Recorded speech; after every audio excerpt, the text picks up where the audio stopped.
So let's start with the topic. तो इस video में हम बात करेंगे एंथर के स्ट्रक्चर के बारे में, एंथर की डिफरेंट लेयर्स के बारे में, जैसे कि epidermis, endothecium, middle layers and tapetum. इन सब के स्ट्रक्चर और फंक्शंस डिस्कस करेंगे, लेकिन फोकस टेपिटम पे थोड़ा ज़्यादा रहेगा क्योंकि ये इंपॉर्टेंट लेयर है। अगर आपने कभी किसी फ्लावर को टच किया होगा तो आपने नोटिस किया होगा येलोइश पाउडर को। ये येलो पाउडर क्या होता है? फ्लावर के किस पार्ट में बनता है? ये yellow powdery substance pollen grains होते हैं और ये फ्लावर के मेल पार्ट यानी एंड्रोशियम के भी स्पेसिफिकली एंथर में बनते हैं। तो आगे बढ़ने से पहले इस वीडियो में जितनी भी टर्म्स यूज़ होंगी उनके बारे में पहले ही डिस्कस कर लेते हैं, जिससे कि आगे आने वाले टॉपिक में समझने में आसानी हो। तो पहली टर्म है माइक्रोस्पोरोजेनेसिस। ये पोलन ग्रेन्स के बनने का प्रोसेस होता है और ये प्रोसेस पोलन सैक्स में होता है और पोलन सैक को माइक्रोस्पोरेंजियम भी कहते हैं। नेक्स्ट इज पीएमसी या फिर पोलन मदर सेल। ये वो सेल होता है जिसमें मियोसिस होती है और फाइनली पोलन ग्रेन्स बन जाते हैं at the end of meiosis. Next is sporogenous tissue. ये वो टिश्यू होता है जिसके सेल्स पोलन ग्रेन्स बनाते हैं। इस टिश्यू के सेल्स को माइक्रोस्पोरोसाइट्स भी कहते हैं। तो मतलब पीएमसी और माइक्रोस्पोरोसाइट्स सेम ही होते हैं, बट नाम अलग अलग दे दिया है। नेक्स्ट है हाइग्रोस्कोपिक बैंड्स। ये ऐसे फाइब्रस बैंड्स होते हैं जो मॉइस्चर को अब्जॉर्ब कर लेते हैं और सेल्स को इलेट यानी फुला देते हैं। नेक्स्ट इज सीएमएस या साइटोप्लाज्मिक मेल स्टेरिलिटी, जो सिंपली प्लांट्स की इनेबिलिटी होती है फंक्शनल पोलन ग्रेन या एंथर बनाने की। टेट्राड स्टेज, ये पीएमसी की मियोसिस के लास्ट स्टेज से जस्ट पहले की स्टेज होती है और जब लास्ट स्टेज रीच हो जाती है तो finally mature pollen grains release हो जाते हैं और पोलन ग्रेन्स को माइक्रोस्पोर्स भी बोलते हैं। अगला है एंथर डेहिसेंस, जो होता है रिलीज ऑफ पोलन ग्रेन्स।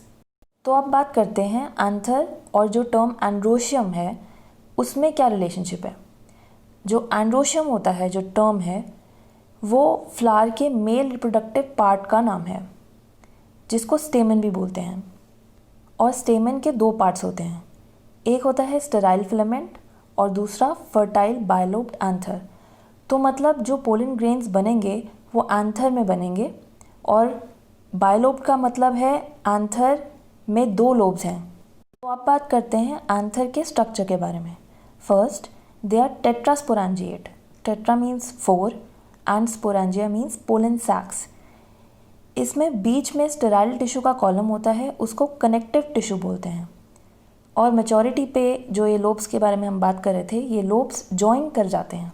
तो अगर एंथर को ट्रांसवर्सली मतलब अलोंग द एक्स एक्सिस काट दिया जाए तो क्या देखने को मिलेगा? इस फिगर में हम आसानी से 4 पोलन सैक्स या फिर माइक्रोस्पोरेंजिया देख सकते हैं, जिनके बीच में जो टिश्यू है उसमें मियोसिस होकर पोलन ग्रेन्स बनते हैं। और अब बात करेंगे डिफरेंट लेयर्स की, जिसको समझने के लिए हम थोड़ा सिंपल कर देते हैं डायग्राम को। अब हम देखेंगे इस टीएस ऑफ एंथर की डायग्रामेटिक रिप्रेजेंटेशन को। इसमें सबसे पहले बिल्कुल बीच में ब्लैक कलर का टिश्यू दिख रहा है, वो कनेक्टिव टिश्यू होता है। और पहली लेयर है एपिडर्मिस, फिर एंडोथीसियम, उसके अंदर मिडल लेयर्स और इनर मोस्ट लेयर है टेपिटम। अब समझते हैं सबसे भारी लेयर को, जो है एपिडर्मिस।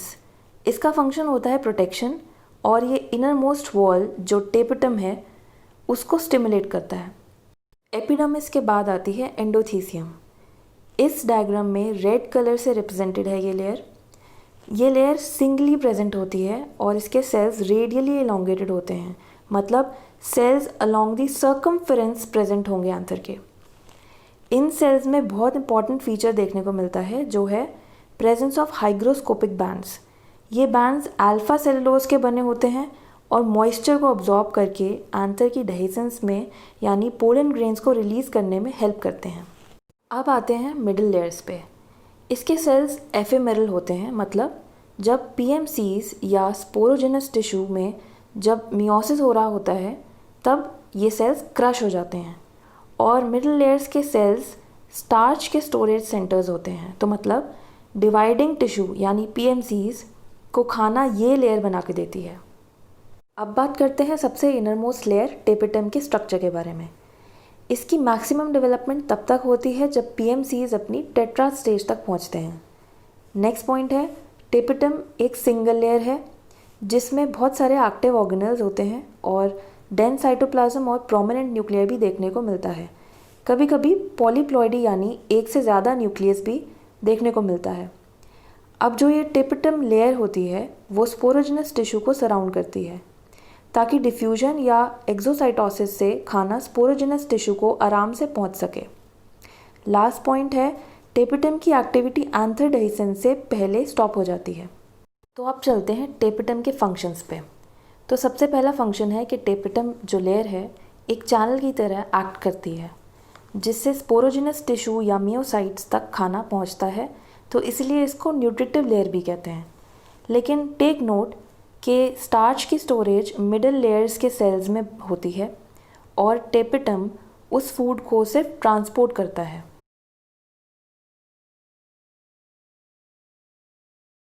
नेक्स्ट फंक्शन है रिलीज ऑफ कैलेज।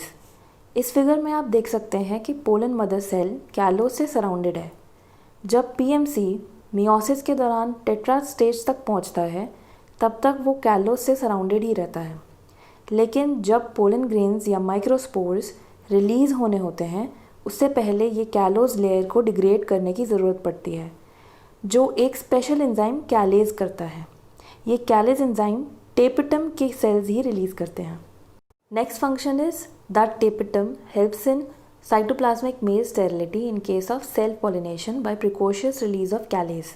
मतलब सेल्फ फर्टिलाइजेशन को रोकने के लिए टेपिटम मियोसिस की टेट्रा स्टेज से पहले ही कैलेज एंजाइम रिलीज कर देता है, जिसकी वजह से फंक्शनल पोलन ग्रेन्स नहीं बन पाते और सेल्फ फर्टिलाइजेशन होने से रुक जाता है। Next is tapetum contributes sporopollenin and Ubish bodies for pollen wall formation.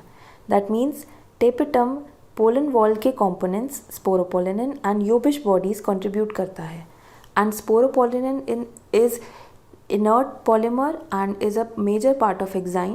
That means ये एक्साइन का हिस्सा होता है और एक्साइन क्या होता है, एक्साइन पोलन ग्रेन का आउटर वॉल होता है और जो यूबिश बॉडीज़ होते हैं वो स्मॉल ए सेलुलर स्ट्रक्चर होते हैं स्पोरोपोलिनिन के। नेक्स्ट इज टेपिटल सेल्स के प्लास्टिड में पोलन किट सब्सटेंसेस और ट्राइफिन बनते हैं। अब ये पोलन किट सब्सटेंसेस और ट्राइफिन होते क्या हैं? Pollenkitt substances hydrophobic liquids और कैरोटीनॉइड्स के कॉम्प्लेक्स मिक्सचर्स होते हैं and tryphine hydrophilic substances including proteins का कॉम्प्लेक्स मिक्सचर होते हैं। इस फिगर में आप देख सकते हैं येलोइश ग्रीनिश जो स्पॉट्स हैं वो दिख रहे हैं पोलन वॉल पे, वो है पोलन किट सब्सटेंसेस।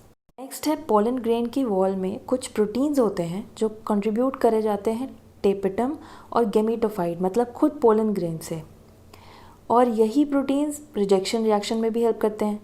अब रिजेक्शन रिएक्शन समझते हैं इस फिगर से। इस फिगर में पोलन ग्रेन्स ऑलरेडी लैंड कर चुके हैं और पोलन ट्यूब्स बनना शुरू हो चुके हैं। इन पोलन ट्यूब्स में प्लग्स दिख रहे हैं, ये कैलोस के बने होते हैं तो इनको कैलोस प्लग बोल देते हैं। ये कैलोस प्लग्स उन्हीं प्रोटीन्स की वजह से बनते हैं जिनके बारे में हम बात कर रहे थे, और इन कैलोस प्लग्स की वजह से सेल्फ फर्टिलाइजेशन भी रुक जाती है। तो ये सारे फंक्शंस थे टेपिटम के। If you like the video, like and share with your friends and do subscribe to our channel.